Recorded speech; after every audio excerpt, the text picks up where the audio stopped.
picture this, you're at your kid's soccer game. Just another Saturday, Yeah. you know, chatting with the other parents. Yeah. Everyone seems perfectly normal. Right. Like it's just your typical suburban scene. Yeah. But what if I told you that seemingly ordinary soccer mom standing next to you could be leading a double life, Oh, wow. filled with undercover stings and fake cheating spouses and even whispers of drug deals? That's a bit more than your average bake sale. It is. We're diving into the story of the PI moms today. Now, that's a story that really captured the public's imagination when it first broke. It did. This idea of these seemingly typical suburban moms Right. moonlighting as private investigators, Yeah. It had this like Hollywood movie feel to it. It was a total media frenzy. Oh, for sure. Everyone from People magazine to Dr. Phil wanted a piece of the PI moms. Yeah. And their boss, Chris Butler, he knew how to work the media. Oh, yeah. He painted this picture of these moms being uniquely qualified for the job Interesting. because of their, quote, nosiness Okay. and their ability to blend in. I mean, I guess who would suspect the mom pushing a stroller, right? Exactly. You just wouldn't think twice. Right. But what's fascinating and really disturbing is how he used those seemingly harmless qualities Yeah. to manipulate people into participating in activities that crossed ethical and legal boundaries. Okay, so let's break down this manipulation a bit. Sure. What were some of his tactics? Well, he was a master of what we call grooming. Grooming. Yeah, gradually building trust and loyalty with his employees, often starting small with these seemingly harmless requests. Oh. He'd praise their skills, make them feel valued, and then slowly start pushing the boundaries. Further and further. Yeah, it's a subtle form of coercion, and by the Yeah. time people realized what was happening, they were often in too deep. It's like he was creating this alternate reality where the rules didn't apply. Yeah, it's a dangerous situation. Speaking of pushing boundaries, let's talk about the dirty DUI stings. Oh, yes. Butler would allegedly hire attractive women called decoys to lure unsuspecting husbands into compromising situations. Oh, wow. Get them drunk, and then conveniently have a police officer arrest them for DUI. These stings were incredibly controversial. I can imagine. From an ethical standpoint, they raised serious concerns about entrapment Right. and, the potential for ruining lives. Of course, a DUI conviction can have lasting consequences. Absolutely. Job loss, financial strain, even social stigma. And to think Butler was allegedly orchestrating these setups just to give his clients an advantage in divorce proceedings. It's really unbelievable the lengths he would go to. How did he even convince people to participate in something so morally questionable? That's the power of manipulation. He was very skilled at identifying people's vulnerabilities. Like what? Their desire for money, their need for approval, even their loneliness. Oh, wow. He would exploit those weaknesses to get what he wanted. And the manipulation didn't stop there. No, it didn't. There's the case of the missing teenager. Right. Butler's own director of operations, Carl Marino, actually located the girl fairly quickly. But Butler allegedly told him to hold off on bringing her home Why? because he wanted to stage a dramatic reunion for the reality show he was trying to produce. Oh, my goodness. This incident really highlights Butler's distorted priorities. It does. He was so obsessed with fame and success Yeah. that he was willing to put a vulnerable teenager's well-being at risk. Just for a more compelling storyline. Exactly. It's a chilling example of how the pursuit of celebrity can really warp one's moral compass. Then things take a truly unexpected turn. Oh, Enter Ronald Rutherford, this mysterious whistleblower, okay. who starts emailing reporter Pete Crooks, Right. claiming that the whole PI mom operation was a sham. He did. He even reveals that the cheating fiancé and Mistress Crooks had witnessed during a ride-along were actually paid actors, Wow. hired by Butler. So it was all staged. Totally staged. But who is this Ronald Rutherford? That's the crazy part. Ronald Rutherford wasn't some random tipster. No. He was actually Carl Marino himself, Oh, operating under a pseudonym to expose Butler's shady dealings. so he was going undercover to expose his own boss. He had witnessed Butler's activities escalating from manipulative stings to potential drug dealing. And he knew he had to act. Hold on, Marino was going undercover to expose his own boss. Yeah, This is like something out of a spy thriller. I know. It's a wild story. What made him decide to take such a huge risk? Well, remember, Marino was a former police officer. Right. He had a strong sense of justice Okay. and was deeply disturbed by what he was seeing at the agency. He knew confronting Butler directly could be dangerous. Very dangerous. So he chose to operate in the shadows, carefully gathering evidence and feeding it to Crooks. That's incredibly brave. It is he becomes this digital shadow, leaking information and exposing Butler's lies bit by bit. Like a real-life deep throat. Exactly, and it gets even more intense. Oh. Rutherford, a.k.a. Marino, starts secretly recording conversations between Butler and a high-ranking narcotics officer Ew. named Norm Welsh. In these recordings, they appear to be discussing drug deals, thousands of dollars, changing hands, talk of a burrito full of crystal meth. Caught on tape. It's all caught on tape. These recordings were the smoking gun. They were. They provided concrete evidence of criminal activity and ultimately led to the downfall of both Butler and Welsh. The California Department of Justice, armed with Marino's evidence, launched a full-scale investigation. Wow. And I bet that turned into a media firestorm. You can say that again.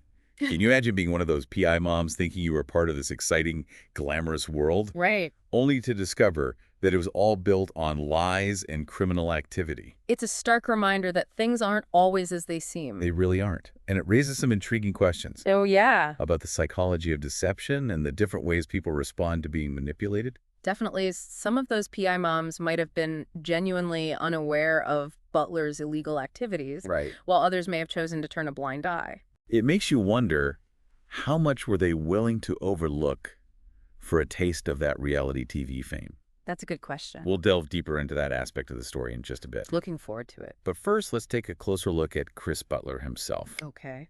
How did he manage to convince so many people to participate in his schemes? Right. What was it about his personality that made him such a master manipulator? It's a puzzle worth exploring. It is. He was a fascinating and complex character, He really was. On the surface, he was charismatic, charming, seemingly successful. Yeah. He had this uncanny ability to make people feel special, draw them into his world. Right. But beneath that veneer of likability, Yeah. there was a deeply manipulative and ultimately destructive personality. It's like he was a master illusionist, creating this elaborate facade to hide his true intentions. Exactly. So what were some of the psychological techniques he used to control people? One of his key tactics was gaslighting. Gaslight. Yeah, a form of psychological manipulation where the abuser makes the victim doubt their own sanity Oh, or wow. perceptions. So he was messing with people's minds. Yeah, he would deny events, twist the truth, shift blame to create confusion and make his employees dependent on his version of reality. That's terrifying. It's a very insidious form of abuse. And he was good at it. Oh, yeah, he was very good at it. He would prey on people's insecurities, their need for validation, and their desire to be part of something bigger than themselves, Right, he'd create the sense of urgency and importance. making his employees feel like they were part of some elite group. Exactly, with a special mission. And that mission, of course, often involved activities that were ethically questionable, if not outright illegal. Unfortunately, yes. Let's talk about Norm Welsh, the narcotics officer who got entangled in Butler's web. Okay. He was a respected lawman, but he was also battling a serious illness Great. that was threatening his career. It was a tough time for him. How did Butler manage to exploit that situation? Well, Welsh was vulnerable both physically and emotionally, Right. and Butler recognized that vulnerability Okay. and swooped in, offering support, friendship, and a way for Welsh to make some extra money. He appealed to Welsh's sense of loyalty. He did, and his desire to provide for his family. And that extra money came from allegedly selling drugs that Welsh himself had seized. Yes, as part of his law enforcement duties. That's a staggering betrayal of public trust. It is a very serious offense. It's a tragic example of how someone in a position of authority can be susceptible to manipulation. Especially when they're facing personal difficulties. Right. Butler preyed on Welsh's desperation, leading him down a path that destroyed his career and landed him in prison. It's a sad story. It's like a Greek tragedy, the fall of a once respected figure due to his own flaws and the machinations of a master manipulator. It does have that element of tragedy to it. Was Welsh a victim of circumstance, or did he ultimately make a conscious choice to participate in Butler's schemes? That's a tough question. It is a question that legal scholars and psychologists continue to debate. And there may not be an easy answer. Well, regardless of where you stand on that debate, the consequences were devastating for Welsh. They were. He tried to strike a deal with prosecutors, but it fell through. Right. In the end, he was sentenced to 14 years in prison for his role in Butler's criminal enterprise. 14 years. That's a long time. It is. His sentence was significantly harsher than Butler's. Oh, wow. How much time did Butler get? He ended up serving 8 years after agreeing to cooperate with authorities and testify against Welsh. So Butler, the mastermind behind this whole operation, got a lighter sentence because he was willing to throw his accomplice under the bus. It does seem ironic, doesn't it? It does, but that's often how the justice system works. Right, plea bargains are a necessary tool for prosecutors to secure convictions. Especially in complex cases involving multiple defendants. It's a moral gray area for sure. It is. But it does highlight the importance of having someone like Carl Marino, the whistleblower, who risked everything to expose the truth. Absolutely. Without his bravery, Butler and Welsh might have continued their illegal activities for much longer. Now let's shift our focus to the PI moms themselves. Okay. Their experiences offer a fascinating glimpse into the dynamics of manipulation and groupthink. Right.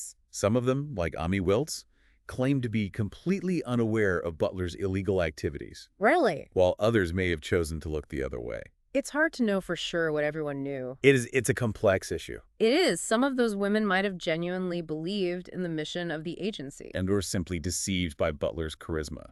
Exactly, and his carefully constructed facade. Others may have been more aware of what was happening, but chose to rationalize their participation. Maybe out of fear, loyalty, or even a desire for fame and recognition. It's easy to judge from the outside, It is. but I can't imagine the emotional turmoil these women must have gone through when the truth finally came out. It must have been devastating for them. It's a classic example of what psychologists call cognitive dissonance. Cognitive dissonance. Yeah, the mental discomfort that arises when people hold conflicting beliefs or engage in behavior that contradicts their values. Right. To cope with that discomfort, individuals often rationalize their actions or deny the truth. Even when it's staring them in the face. It's a common human response to difficult situations. So in a way, Butler created an environment where cognitive dissonance was almost inevitable. He surrounded himself with people who wanted to believe in his vision. Even if it meant overlooking certain red flags. Or compromising their own ethical standards. He was very skilled at manipulating people's perceptions. He was creating a narrative that justified his actions. It made his employees complicit in his schemes. Exactly. He would frame his illegal activities as a necessary means to an end. A way to protect the innocent and fight for justice. It's a classic cult leader tactic. It is create a sense of us versus them, a righteous cause that justifies any means necessary. It's a powerful form of manipulation. So the PI moms weren't just victims of Butler's manipulation. No, they weren't. They were also influenced by the social dynamics of the group. Right, the pressure to fit in and be part of something bigger than themselves. Now let's talk about the role of the media in this whole saga. Okay. The PI moms were a media sensation, They were. with appearances on major talk shows and even their own reality TV series. Oh, wow. They really were everywhere. How did Butler use the media to further his agenda? Well, Butler understood the power of the media Right. and was a master at manipulating it to his advantage. Okay. He knew how to craft a compelling narrative play on people's emotions and generate buzz and attention. He was a master storyteller. He would stage events, fabricate stories, and even leak information to reporters. To control the public perception of his agency and his activities. Exactly. He was creating his own reality show even before he had a TV deal. And the media, to a certain extent, was complicit in his deception?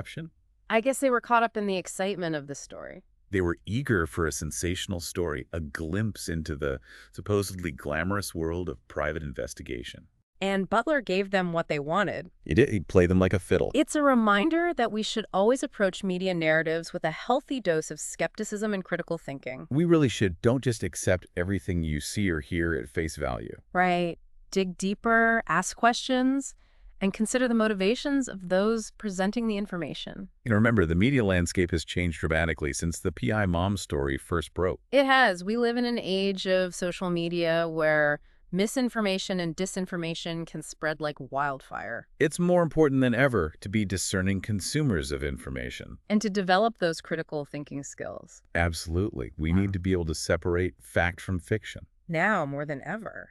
It's amazing how he pulled it off, the media. I mean, Yeah, he was a master of narrative engineering, you could say. narrative engineer. Yeah, he knew how to craft a story that would resonate with the public, Right. A story that played on our fascination with the unexpected, those hidden lives lurking beneath the surface Right. of everyday life. And the PI mom's brand itself was genius. Oh, it was relatable, intriguing. Right. It tapped into all those existing stereotypes about suburban women.